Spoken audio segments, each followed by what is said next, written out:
नमस्कार, राजस्थान लाइव में स्वागत है आप सभी का। मैं हूं आपके साथ ऋचा सिंह। एक तरफ दिल्ली की सीमाओं पर 46 दिन से किसानों का आंदोलन चल रहा है और वहीं उधर राजस्थान के पूर्व डिप्टी सीएम सचिन पायलट ने अपने निर्वाचन क्षेत्र टोंक का दौरा करके किसान संवाद कार्यक्रम को संबोधित किया।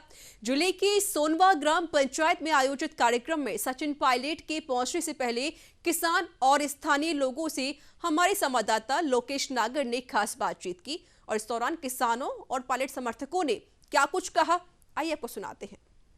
45 दिन से धरना किसानों का चल रहा है।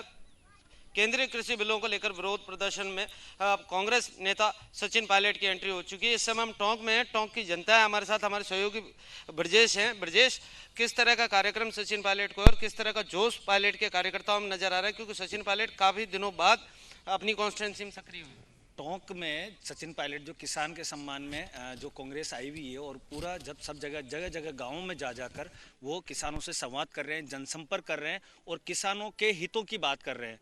तो अभी हम जब देख पा रहे हैं तो पूरे टोंक जिले के अंदर सचिन पायलट के लिए हर आदमी तैयार है और वो उनके आह्वान वो ये चाहता है कि वो जैसे ही वो कुछ कहें और हम आगे कूच करने की, अगर कांग्रेस की तरफ से कोई तैयारी भी होती है तो वो बॉर्डर पे या जहाँ पे भी जाना है दिल्ली कूच के लिए भी तैयार है। आप देख रहे होंगे कि लगातार कि टोंक जिले के अंदर हर जगह जहाँ जहाँ वो सचिन पायलट जा रहे हैं वहाँ उनके स्वागत के लिए बहुत तैयारियां की जा रही है। वहाँ पे पूरी जगह किसान मैदान में आने को तैयार है। और अभी हम सोनवा के अंदर हैं और सोनवा के अंदर भी हम कुछ किसान मेरे साथ भी यहाँ पे हैं, तो उनसे हम भी बात करने की कोशिश करेंगे और उनका भी पक्ष जानने की कोशिश करेंगे। राम राम साहब। राम राम। क्या नाम है पटेल जी आपका? राधा कृष्ण यादव। पटेल जी, राजेश पायलट किसान नेता थे, सचिन पायलट में अक्स देखा जाता है राजेश पायलट का। किस तरह से देखते हैं सचिन पायलट किसानों की बात को रखने? बिल्कुल किसानों की बात को रखते हैं। किसान उनके साथ है भरपूर से। जो भी उनका आदेश मिलेगा उसके साथ ही हम आगे उनके साथ बढ़ने के लिए तैयार हैं। चाहे हमें बॉर्डर के पास जाना पड़े, चाहे आगे जाना पड़े, हम पायलट के पायलट साहब के साथ हैं। आपका क्या नाम है पटेल जी? रामकरण गुजर। रामकरण जी, राजेश पायलट बड़े नेता हुआ करते थे, किसान नेता के रूप में उनकी पहचान थी। अब सचिन पायलट किसानों के बीच में सक्रिय रहते हैं। किस तरह से देखते हैं पायलट कितना पद चिन्हों पर चल पाए अपने पिता के? पायलट साहब 80% उनके पिता के कर्तव्यों पर रेगुलर चले आ रहे हैं और हम तो यही प्रार्थना करते हैं कि पायलट साहब जो भी आदेश देंगे उस आदेश की पालना हम करेंगे। पायलट का कहना है हम किसानों के साथ हैं, ये पार्टी का आंदोलन नहीं है, किसानों का आंदोलन है, क्योंकि केंद्रीय कृषि बिलों से तमाम जो किसान है संगठन है वो विरोध कर रहे हैं कि आने वाले वक्त में जो खेती किसानी किसान करते थे वो खत्म हो जाएगी। आपका शुभ नाम? मन्ना लाल गुजर। मन्ना लाल जी, किस तरह से देखते हैं कृषि कानूनों को लेकर पूरे देश में किसान विरोध? हम साहब पायलट साहब के नेतृत्व में हैं। पायलट साहब जिस दिन भी कहेंगे उस दिन किसान आंदोलन के अंदर कूद पड़ेंगे, क्योंकि जो 47 दिन से जो हमारा ये कृषि कानून बिल को वापस लेने की जो रखी गई है मांग, उसको तुरंत केंद्र सरकार वापस ले। अन्यथा पायलट साहब जैसे ही हमें आग्रह करेंगे हम उनके साथ कंधे से कंधा मिलाकर आगे वहाँ पर दिल्ली तक भी कूच करने के लिए तैयार रहेंगे। और नहीं तो अगर ये कानून वापस नहीं लिया गया तो किसानों की हालत किस्ता हो जाएगी। किसान अपने अनाज के सही दाम नहीं ले सकेगा, न ससुर सही दाम पे बेच सकता, न गेहूँ बेच सकता है और बिचौलिए अपनी मनमर्जी करेंगे। अडानी अंबानी जैसे लोग अब बड़े बड़े गोदाम बना रखे हैं। जब ये बिल पास नहीं आया उससे पहले तो वहाँ पर उन्होंने गोदाम बनाना शुरू कर दिया, तो उनको कैसे पहला पता चला कि वो पहले ही इस बात का उनको पहले कैसे पता चल गया कि ये गोदाम खोले जाएंगे? क्योंकि ये पहले ही पता था कि अडानी अंबानी को फायदा देने के लिए मोदी हमारे जो प्रधानमंत्री हैं उन्होंने इस बिल को पास किया है और किसानों का सत्यानाश करने के लिए बिल को आगे बढ़ाया है। सचिन पायलट चुनाव में आए थे, फेस हैं सचिन पायलट, आइडल हैं, पूरे हिंदुस्तान में उनके फॉलोवर्स हैं। टोंक की जनता के साथ उन्होंने चुनाव के दौरान वादे किए और पायलट आज अपने तमाम संबोधनों में कह भी रहे थे कि चुनाव के दौरान जो वादे किए उन्हें पूरा करने का काम करूंगा, प्रयास करूंगा, कोई कसर नहीं छोड़ूंगा टोंक के विकास में। 2 साल का समय गुजर गया, कितना मानते हैं टोंक में कितना विकास? टोंक में बहुत सारा विकास हुआ है। हमारे नगर परिषद के अंदर 350 करोड़ की सीवेज लाइन डलाई गई है, सड़कों का निर्माण किया गया है। कम से कम 4 सड़कें तो कांस्टेबल विधानसभा क्षेत्र में पास कराई है सड़कें। और हमारे टोंक नगर परिषद के अंदर बहुत कार्य कराया है पायलट साहब ने और गाँव के अंदर भी अच्छा विकास करवाया है पायलट साहब ने 2 साल के अंदर। तो संतुष्ट हैं पायलट के? 2 साल संतुष्ट है पायलट साहब से। हमारे साथ कुछ और लोग भी हैं। तमाम जो बातें हैं टोंक की जनता कह रही है कि सचिन पायलट का जो आकर्षण है, सचिन पायलट जितनी पकड़ रखते हैं उतनी पकड़ अब भी उनकी ज़मीन पर है और लगातार वो सक्रिय हैं। किसान आंदोलन को लेकर पार्टी ने एक बार दोबारा सक्रिय किया। टोंक के विकास को लेकर पायलट का एक विजन था, कितना पूरा कर पाए उस विजन को, क्योंकि लगातार पायलट की ओर से दावे किए जाते हैं कि सचिन पायलट जब तक है तब तक चाहे किसी प्रकार की लड़ाई लड़नी पड़े टोंक के विकास में वो कोई कमी नहीं रखेंगे। ये सर सत्य है कि जो पायलट साहब ने जो विकास का वादा किया है वह संपूर्ण रूप से परिपक्व रूप से संपूर्ण हुआ है। दूसरी बात रही किसान आंदोलन की, तो जो ये चीज़ चल रही है किसान आंदोलन की, ये किसान के प्रति एक विश्वासघात किया जा रहा है मोदी द्वारा।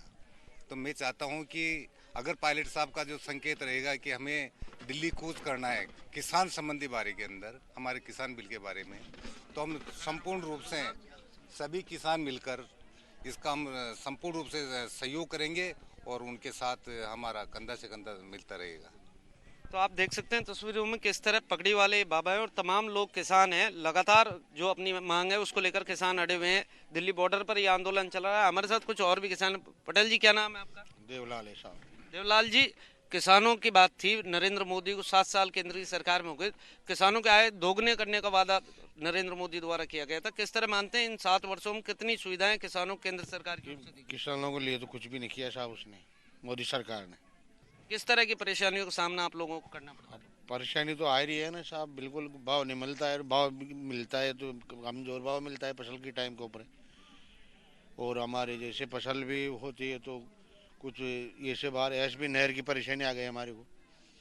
नहर का पानी आना चाहिए सिंचाई के लिए, किसानों को पानी मिलना चाहिए। करीब वहाँ पर 45 दिन का पानी था जिसमें से 10 दिन भी नहीं दिया। तमाम राजनीतिक दल किसानों के हित की बात तो करते हैं, लेकिन आप जिस तरह की परेशानी बता रहे, लागत के अनुसार आपको बाजार में भाव नहीं मिलता, कितना मुश्किल हो गया जीवन यापन कृषि के आधारित? बहुत मुश्किल हो गया साहब। पटेल जी, लागत ज्यादा और आय कम, किसानी मुनाफे का पैसा नहीं रहा। लगातार किसानों को लेकर राजनीतिक दल राजनीतिक रोटियां सेकते हैं, लेकिन किसानों के हित की जब बात आती है तो किसानों को आंदोलन करना पड़ता है। किस तरह, क्योंकि आपकी का जो अनुभव है, उम्र है, वो बताती है कि बहुत लंबा अनुभव आपका। ये क्या है कि किसानों में औसतन जो खर्चा जोड़ा जाए ना, तो किसानों के 2 रुपये रोज भी नहीं पड़ते। आप जोड़ के देखो, चाहे वो कैसी भी खेती बारानी हो, चाहे जिसे जी, तो क्योंकि इसमें कोई बचत वाली बात नहीं। अगर कमा लेते हैं तो भाव नहीं मिलता, और अब ये भाव आए तो अब तक रोक नहीं सकते किसान, क्योंकि उनको खर्चा चुकाना पड़ता है, तो अब तक रोक नहीं सकते। अभी भाव जैसे सरसों का आए तो अभी कहाँ है किसान के पास? कोई किसान के पास सरसों नहीं है। तो खेती का जितना हम लेना चाहिए ना, उससे किसान नीचे गिरता जा रहा है, खेती से ऊपर नहीं बढ़ रहा। कॉन्ट्रैक्ट फार्मिंग लाइए केंद्र सरकार, तमाम बिल्कुल घाटे का सौदा है। और किसानों, क्योंकि कांग्रेस जब सत्ता में आई थी उससे पहले तमाम किसानों की बात सचिन पायलट ने उठाई थी। किसानों की आत्महत्या को लेकर सचिन पायलट बात को उठाते रहे। किस तरह से देखते हैं पायलट कितने लड़ाई को किसानों को लड़ने में सफल रहे? 2 साल सरकार में रहते हुए उन्हें हो गए। पायलट साहब लगातार किसानों के लिए अपना संघर्ष जारी रख रखा है उन्होंने, और जो जनता है तो किसान नेता पायलट साहब हैं सही, और किसान के वो पक्षधर भी हैं।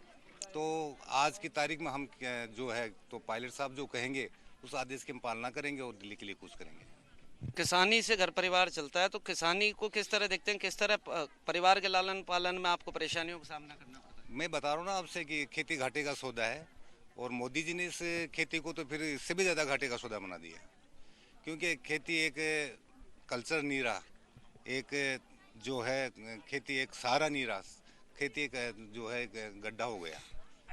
तो आप देख सकते हैं किस तरह पीढ़ियों से खेती करते आ रहे इन किसानों को डर सता रहा है कि जो इनका पुश्तैनी पेशा था वो भी अब इन 3 कृषि बिलों के चलते छिनने जा रहा है। हमारे साथ और भी कुछ लोग हैं। क्या परिचय सर आपका? मैं कवि प्रदीप पंवार हूँ, और क्या है, एग्रीकल्चर हमारा कल्चर है। मैं अक्सर कर मंच से कहा करता था, लेकिन अब मैं एक पंक्तियों में ही कह देता हूँ इस बात को कि जो किसान हैं उनके लिए इतना ही कहा जाएगा, सासी को बल दिया है मृत्यु ने मारा नहीं, राही ही हारी सदा राही कभी हारा नहीं, बिजलियाँ काली घटाओं से कहाँ रोके रुकी है, डूबते देखें भंवर डूबती धारा नहीं, और मांगे से अधिकार न मिलता बढ़कर छीना जाता है, और गुलाब के फूलों को कांटों से बीना जाता है, हमारी खुशियों पे कब्जा है मणियों वाली फणियों को, चलो मोड़ डालें छाती से रुख भालों की अड़ियों का, और जंग कहीं ना लग जाए साहस की शमशीरों में, उठ हलदर मुस्काने तेरी जकड़ रही जंजीरों में।